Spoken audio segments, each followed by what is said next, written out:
everyone, this is Dr. Campbell. One of the disorders I didn't talk to you about, the personality disorders, is schizotypal.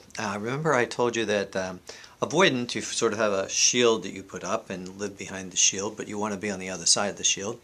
And schizoid, you have the shield up, but you sort of decide to live behind the shield and don't really care about moving outside of the shield.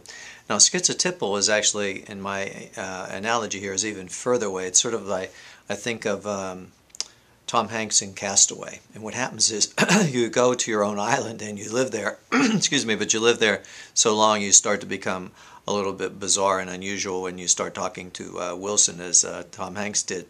And schizotypal individuals are sort of unusual like that. They have unusual experiences, unusual magical thinking.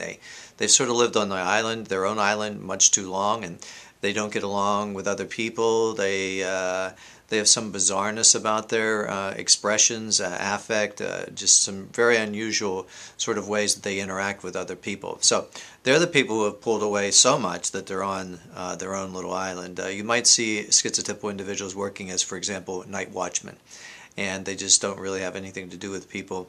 And they don't come into counseling that often, but you will see some bizarre and unusual or magical thinking or ideas of reference, like they think that people are talking about them, etc.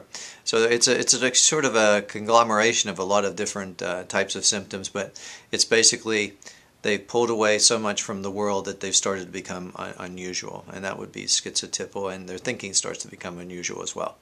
So it's a very interesting disorder, but very difficult to work with because they rarely come into counseling as well.